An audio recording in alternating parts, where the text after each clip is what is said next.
Hello दोस्तों, totally prepare में आप सभी का स्वागत है। तो मैं आज एक बार फिर से आप सबके सामने हाजिर हूँ करंट अफेयर्स की अगली वीडियो लेकर के।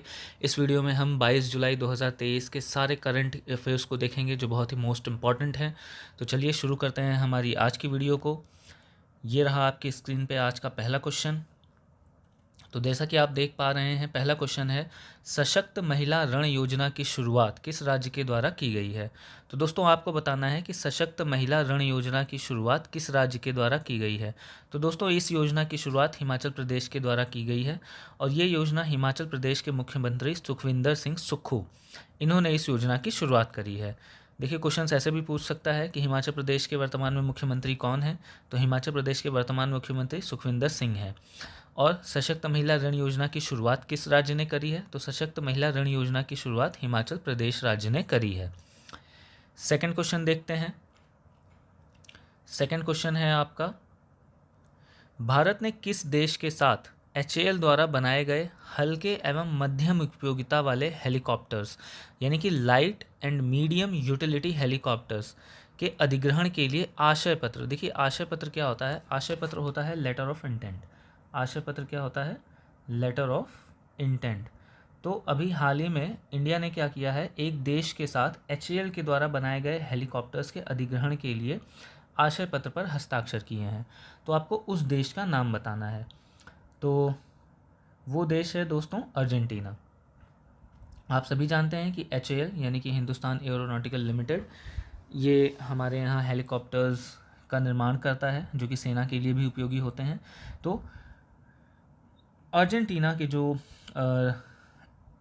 सरकार है वो भारत के साथ आशय पत्र पर हस्ताक्षर कर चुकी है HAL द्वारा बनाए गए इन हेलीकॉप्टर्स के अधिग्रहण के लिए। तो चलिए थर्ड क्वेश्चन देखते हैं। थर्ड क्वेश्चन आपकी स्क्रीन पर है, दिलीप ट्रॉफी 2023 किसने जीती है। ये इंपॉर्टेंट क्वेश्चन है दोस्तों। दिलीप ट्रॉफी 2023 ये जीती है साउथ जोन ने, और किसको हरा करके जीती है, ये नॉर्थ जोन को हरा करके जीती है। कभी कभी क्वेश्चन ऐसे भी पूछ लेता है कि साउथ जोन ने दिलीप ट्रॉफी 2023 किसे हरा करके जीती है। तो दोस्तों उसने ये ट्रॉफी नॉर्थ जोन को हरा करके जीती है। आप मुझे कमेंट बॉक्स में बताइए 2022 दिलीप ट्रॉफी का विजेता और उपविजेता कौन था। चलिए फोर्थ क्वेश्चन देखते हैं। फोर्थ क्वेश्चन है, जीवन बीमा निगम यानी कि लाइफ इंश्योरेंस कॉरपोरेशन के नए प्रबंध निदेशक यानी कि मैनेजिंग डायरेक्टर के रूप में किसे नियुक्त किया गया है। तो दोस्तों ये हैं सतपाल भानु जी, इनको लाइफ इंश्योरेंस कॉरपोरेशन का नया मैनेजिंग डायरेक्टर यानी कि प्रबंध निदेशक बनाया गया है। ये क्वेश्चन भी इम्पॉर्टेंट है। नियुक्तियों से लेकर के यानी कि अपॉइंटमेंट से रिलेटेड क्वेश्चंस बहुत पूछे जाते हैं आपके एग्ज़ाम्स में। चाहे आप कोई भी एग्ज़ाम दीजिए, चाहे स्टेट लेवल का दीजिए या फिर सेंट्रल गवर्नमेंट का कोई भी एग्ज़ाम दीजिए, तो क्वेश्चन इससे रिलेटेड पूछे जाते हैं। क्वेश्चन नंबर 5 देख लेते हैं। क्वेश्चन नंबर 5 है, किस राज्य ने ग्रामीण आवास न्याय योजना की शुरुआत की है। तो दोस्तों छत्तीसगढ़ ये ऐसा राज्य है जिसने अभी हाल ही में ग्रामीण आवास न्याय योजना की शुरुआत की है। और छत्तीसगढ़ के मुख्यमंत्री कौन हैं। तो छत्तीसगढ़ के मुख्यमंत्री हैं भूपेश बघेल। भूपेश बघेल जी ने ही जो है ये छत्तीसगढ़ राज्य में ग्रामीण आवास न्याय योजना की शुरुआत की है। क्वेश्चन नंबर 6 देखते हैं। ये थोड़ा सा लंबा क्वेश्चन है, इसको थोड़ा सा समझेंगे। देखिए, भारत सरकार ने ग्रामीण अर्थव्यवस्था को पुनर्जीवित करने के लिए और सूक्ष्म लघु एवं मध्यम उद्यमों यानी कि MSMEs को सशक्त करने के लिए पशुधन क्षेत्र में एक क्रेडिट गारंटी स्कीम की शुरुआत की है। देखिए भारत सरकार ने ग्रामीण अर्थव्यवस्था और MSMEs को, ठीक है ना, पावरफुल बनाने के उद्देश्य से, पुनर्जीवित करने के उद्देश्य से पशुधन क्षेत्र में यानी कि लाइव स्टॉक फील्ड में एक क्रेडिट गारंटी योजना की शुरुआत की है। तो आपको ये बताना है कि भारत सरकार ने इस क्रेडिट गारंटी योजना के लिए कितने रुपए का फंड आवंटित किया है। देखिए क्वेश्चन कई तरह से पूछ सकता है, लेकिन मैंने यहाँ पे फ़ंड की बात रखी है क्योंकि कभी कभार क्वेश्चंस में फ़ंड भी पूछ लिया जाता है कि इस योजना के लिए कितना फ़ंड है, इस योजना के लिए कितना फ़ंड है। तो आपको फ़ंड भी पता होना चाहिए। तो इस क्रेडिट गारंटी स्कीम के लिए, जो कि भारत सरकार द्वारा MSMEs को मजबूत करने के लिए लाइव स्टॉक यानी पशुधन क्षेत्र में शुरू की गई है, इसके लिए 750 करोड़ रुपए का फंड आवंटित किया गया है। क्वेश्चन ऐसे भी पूछ सकता है कि क्रेडिट गारंटी स्कीम जो कि भारत सरकार ने ग्रामीण अर्थव्यवस्था को पुनर्जीवित करने के लिए शुरू की है, वो किस क्षेत्र में शुरू की है? तो ये पशुधन क्षेत्र में, यानी कि लाइव स्टॉक क्षेत्र में भी शुरू की है। तो ये भी क्वेश्चन पूछ सकता है। तो दोनों तरह से याद रखिएगा कि ये जो क्रेडिट गारंटी स्कीम है ये लाइव स्टॉक फील्ड में शुरू की गई है और 750 करोड़ रुपए का इसके लिए फंड आवंटित किया गया है। क्वेश्चन नंबर 7 देखते हैं। क्वेश्चन नंबर 7 है, ये भी इंपॉर्टेंट क्वेश्चन है, बहुत इंपॉर्टेंट क्वेश्चन है ये। जैसा कि आप देख रहे हैं कि आजकल भारत जो है वो सेमीकंडक्टर्स के निर्माण के लिए बहुत ज़्यादा चीज़ों को आगे कर रहा है, इन्वेस्टमेंट में बहुत ज़्यादा काम किया जा रहा है। ताइवान की भी एक कंपनी जो है वो अभी क्या नाम है, भारत की एक कंपनी के साथ डील करने वाली थी, लेकिन वो डील कैंसिल आउट हो गई है। तो ऐसे में ये क्वेश्चन बहुत ही इंपॉर्टेंट हो जाता है। क्वेश्चन देख लेते हैं।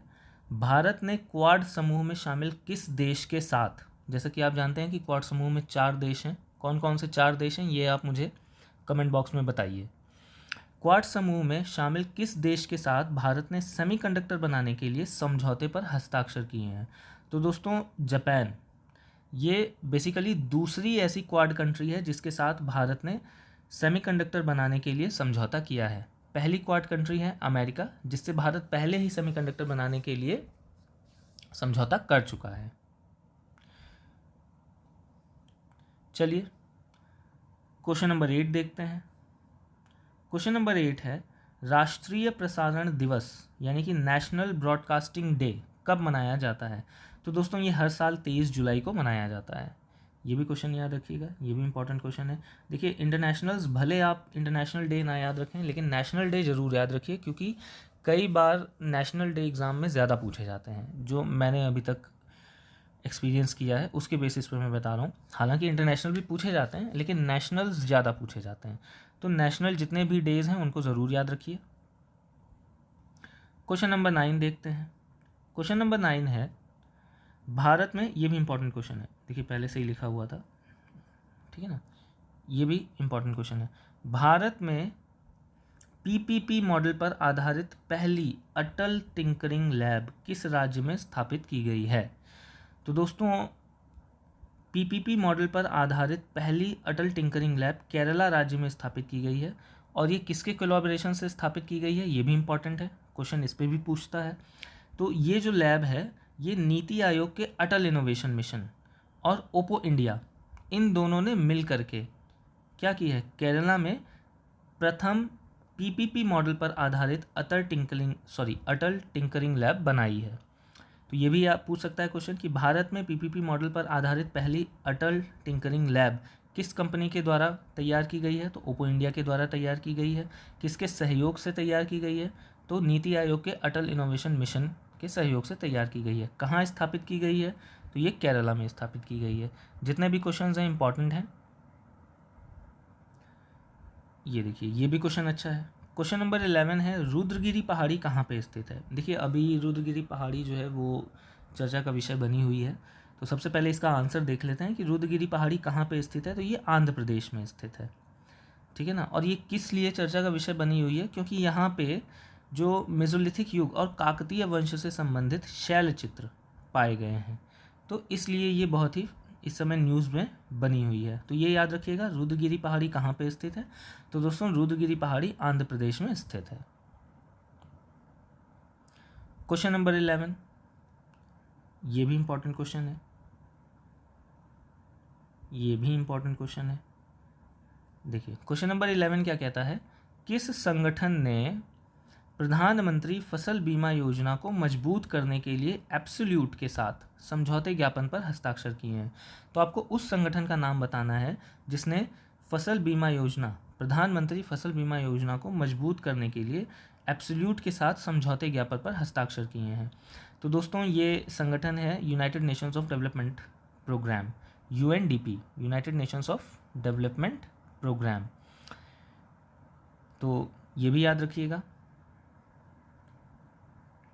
क्वेश्चन नंबर 12, क्वेश्चन नंबर 12, एशियाई सर्फिंग चैंपियनशिप 2023 यानी कि एशियन सर्फिंग चैंपियनशिप 2023 का आयोजन किस देश में किया गया है? तो दोस्तों ये मालदीव में किया गया है। क्वेश्चन नंबर 13 देख लेते हैं। क्वेश्चन नंबर 13 है, वर्ष 2024 कि फिल्म फेयर अवार्ड्स के 69वें संस्करण का आयोजन किस राज्य में किया जाएगा? तो दोस्तों ये गुजरात राज्य में किया जाएगा। इसमें एक और क्वेश्चन ऐसे पूछ सकता है कि वर्ष 2024 फिल्म फेयर पुरस्कार कौन से संस्करण के हैं, यानी कि किस एडिशन के हैं? तो ये 69वें एडिशन के हैं, ये भी आप याद रखिएगा। और कहाँ पे इनका आयोजन किया जाएगा? तो ये गुजरात में किया जाएगा। ये वर्ष 2024 के लिए बात हो रही है, वर्ष 2023 के लिए नहीं हो रही है। क्वेश्चन नंबर 14 देखते हैं, ये हमारा आज का लास्ट क्वेश्चन है।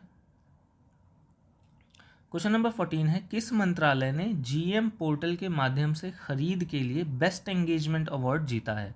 तो आपको उस मंत्रालय या मिनिस्ट्री का नाम बताना है जिसने जीईएम पोर्टल के माध्यम से खरीद के लिए बेस्ट एंगेजमेंट का अवार्ड जीता है।